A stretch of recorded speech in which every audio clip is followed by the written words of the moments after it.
नमस्कार दोस्तों, स्वागत है आपका एक और धमाकेदार वीडियो में। आज के हमारे निबंध का टॉपिक है स्वच्छ भारत अभियान। बोर्ड परीक्षा की दृष्टि से ये टॉपिक बहुत इंपॉर्टेंट है। अगर आप कोई सा भी पिछले वर्ष का पेपर या मॉडल पेपर देखेंगे तो इस टॉपिक पर 100% निबंध पूछा ही जाता है। तो किस तरह से आप टॉपर की तरह इस टॉपिक पर निबंध लिखेंगे जिससे आपको पूरे के पूरे नंबर मिले, तो चलिए शुरू करते हैं। तो पहली हेडिंग होगी हमारी रूपरेखा।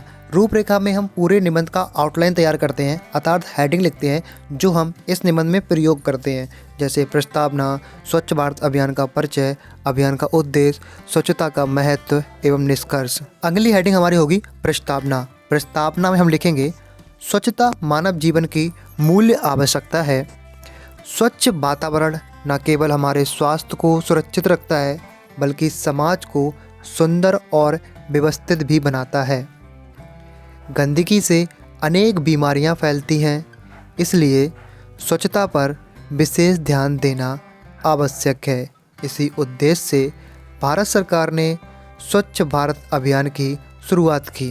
अगली हेडिंग हमारी है स्वच्छ भारत अभियान का परिचय। इसमें हम लिखेंगे स्वच्छ भारत अभियान का इतिहास महात्मा गांधी जी के विचारों से जुड़ा है। गांधी जी स्वच्छता को जीवन का आवश्यक अंग मानते थे। स्वतंत्रता के बाद स्वच्छता सुधार के लिए कई प्रयास किए गए। वर्ष 1999 में कुल स्वच्छता अभियान की शुरुआत हुई, जिसका उद्देश्य ग्रामीण क्षेत्रों में स्वच्छता को बढ़ावा देने के लिए हुई थी।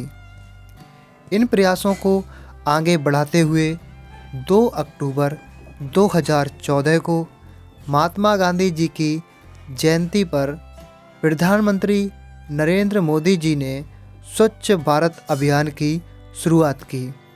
इस अभियान का उद्देश्य देश को स्वच्छ बनाना, शौचालय निर्माण को बढ़ावा देना और लोगों में स्वच्छता के प्रति जागरूकता फैलाना है। अगली हेडिंग हमारी है अभियान का उद्देश्य। इसमें हम लिखेंगे इस अभियान का मुख्य उद्देश्य देश को स्वच्छ बनाना, खुले में शौच की समस्या को समाप्त करना तथा प्रत्येक घर में शौचालय की सुविधा उपलब्ध कराना है। इसके साथ साथ कचरा प्रबंधन, प्लास्टिक के उपयोग को कम करना और लोगों में स्वच्छता के प्रति जागरूकता फैलाना भी इसके प्रमुख उद्देश्य हैं। अगली हेडिंग हमारी है स्वच्छता का महत्व। इसमें हम लिखेंगे स्वच्छता से हमारा स्वास्थ्य अच्छा रहता है और अनेक बीमारियों से बचाव होता है।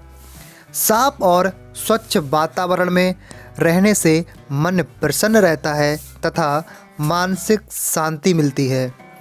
स्वच्छता से गांव और शहर सुंदर दिखाई देते हैं, जिससे देश की छवि और पहचान बेहतर बनती है। स्वच्छ भारत अभियान के कारण पर्यटन को बढ़ावा मिलता है और देश के विकास में भी सहायता मिलती है। इस प्रकार स्वच्छता न केवल हमारे स्वास्थ्य के लिए आवश्यक है बल्कि समाज और राष्ट्र की प्रगति में भी महत्वपूर्ण भूमिका निभाती है। अब हमारी अगली एंड लास्ट हेडिंग है निष्कर्ष। इसमें हम लिखेंगे स्वच्छ भारत अभियान केवल एक सरकारी योजना नहीं बल्कि हम सभी नागरिकों की सामूहिक जिम्मेदारी और कर्तव्य है। यदि हम स्वच्छता को अपने दैनिक आदत बना लें और अपने घर, गली तथा आसपास की साफ सफाई का ध्यान रखें तो देश को स्वच्छ बनाना संभव है। स्वच्छता से न केवल हमारा स्वास्थ्य अच्छा रहता है बल्कि एक सुंदर और व्यवस्थित समाज का निर्माण भी होता है। जब प्रत्येक नागरिक इस अभियान में सक्रिय रूप से योगदान देगा तभी एक स्वस्थ, सुंदर और विकसित भारत का सपना साकार होगा। इसलिए हमें मिलकर पूरे उत्साह और जिम्मेदारी के साथ स्वच्छ भारत अभियान को सफल बनाना चाहिए। अगर आप इस तरह से यह निबंध लिखेंगे तो आपको पूरे नंबर लाने से कोई नहीं रोक सकता। एंड अगर आपको हमारा ये वीडियो अच्छा लगा हो तो हमें कमेंट करके ज़रूर बताएं। एंड अगला निबंध आप किस टॉपिक पर देखना चाहते हैं ये भी हमें ज़रूर बताएं। तब तक मिलते हैं नेक्स्ट वीडियो में। जय हिंद, जय भारत।